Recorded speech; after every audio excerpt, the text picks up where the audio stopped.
ay isa sa mga kilalang distrito ng Maynila. Dito matatagpuan ang mga lugar na may tuturing bahagi ng ating kasaysayan. Ang mga lugar na ito ay ang Simbahan ng Quiapo, Plaza Miranda at ang Calle Hidalgo. Sa loob ng Simbahan ng Quiapo matatagpuan ang itim na Nazareno na inililibot ng mga tao sa buong distrito ng Quiapo sa kapistahan nito. Maliban sa mga deboto at relihiyosong mga tao, makikita rin sa labas ng Simbahan ng Quiapo ang mga negosyante, ang mga tindero at tindera at kanilang iba't ibang mga paninda. Makikita rin sa labas ng simbahan ang mga manghuhula, mga nagtitinda ng iba't ibang uri ng kandila, nagtitinda ng lobo at iba pa.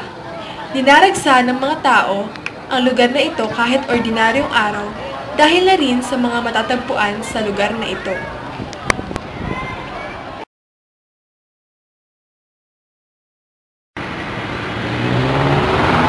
Sa Quiapo matatagpuan ang isa sa mga kontradiksyon na alam ng mga Katoliko.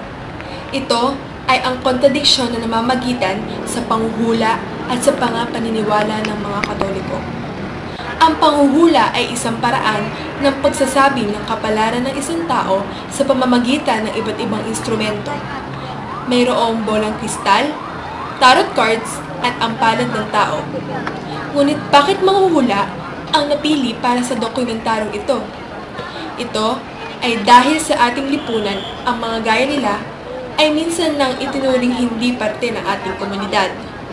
Dahil karamihan ay hindi naniniwala sa sinasabi ng mga manghuhula, makikita natin na may mga pagkakataon na kini-question sila ng lipunan. Gayunpaman, patuloy nilang ginagawa ang trabahong ito upang maitaguyod ang kanilang pamilya. Halina't subaybayan natin at buksan natin ang ating mga mata sa mga matutuklasan natin sa buhay ng isang manghuhula. Tanong kami ng mga estudyante kung ano ang tingin nila sa mga manghuhula. Anong tingin niyo sa mga manghuhula?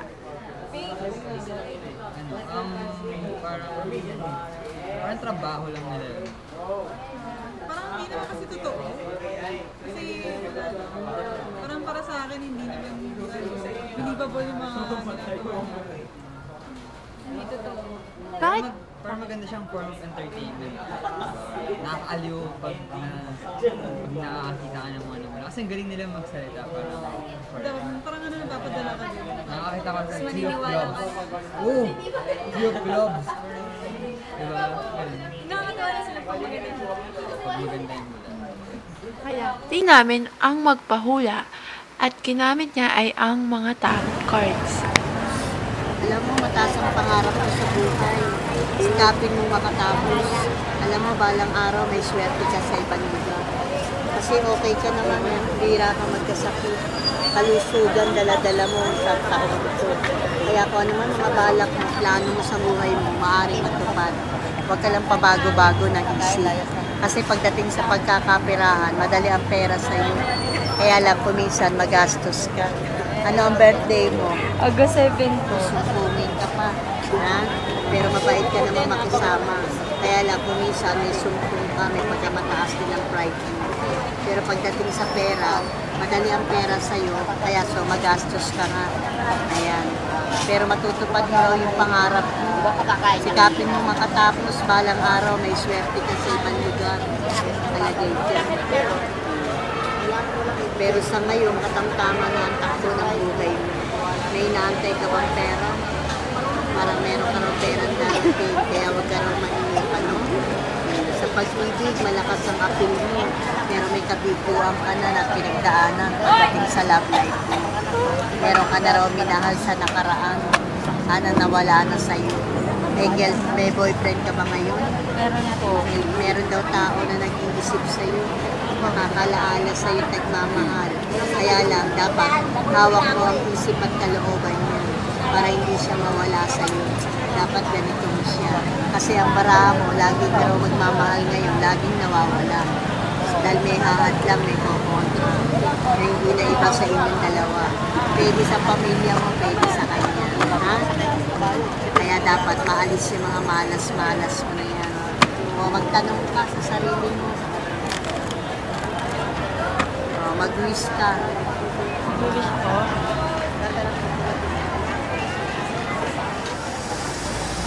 Nay, anong pangalan niyo po? Madam Norma. Madam Norma. Ilan taon na po kayo naghuhula? Ako siguro mga 50 years na. Kwento niyo po, paano? Kamusta naman? Hindi. 40. 40 po? 40? Ang tagal na. Dalaga pa ako eh. Saan niyo po natutunan? Sa lola namin. Kamusta naman po yung buhay ng isang ganitong trabaho? Okay naman. Nakakaraos naman. Kaya mabuhay ng Paano po kayo nagsimula manghula? Yun nga, sa lola namin. Parang gifted. Mana-mana. So meron pong sinasabing mana-mana sa Oo, meron din naman talagang pinag-aaralan. Kasi yung mga ganyan, napapag-aralan na yung tarot card. Pero yung sa inyo po, Sa amin mana kasi niyo po. yung minana namin. Sa pamilya niyo po, kayo lang po yung marunong o may iba pa pong marunong manghula? Anak ko, marunong. Naggaganito din po siya. Tinuruan niyo po? Tinuruan niyo po siya? Madali rin naman matuto kasi nga, kumbaga sa kan, may mga ano na nga kami. Parang kalaman. Kaya madaling matuto. Pero kung mag-aaral ka lang niya, masakit sa ulo.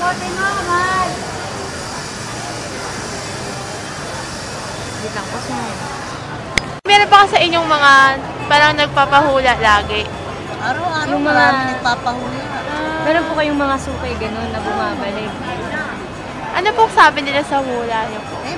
Meron naman nagkakatotoo sa mga hinula sa kanila. Kaya sila bumabalik. Kaya pag may problema sila, bumabalik sila. Kayo po ba, nahulaan na po ba kayo? O hinuhulaan niyo po ba yung Sarili niya. Hulaan din. Pero di na nga kailangan namin hulaan. Kasi alam niyo na po. Ay, nakikita natin sila nakakaiba, kagaya na lamang ni Madam Norma. Subalit, dapat ay matutunan natin na rumespeto sa kanilang trabaho bilang mga panghuhula. Ginagawa lamang naman nila ito upang mabigyan ng pagkain ng kanilang mga gutom na anak at mabigyan ng magandang buhay ang kanilang pamilya. Sa pagtatapos ng dokumentaryong ito, sana po ay nagbigay ito ng mensahe para sa lahat na dapat ay matutunan natin rumespeto sa bawat isa't isa at hindi kaming outcast ang mga ganitong klaseng tao. Salamat po.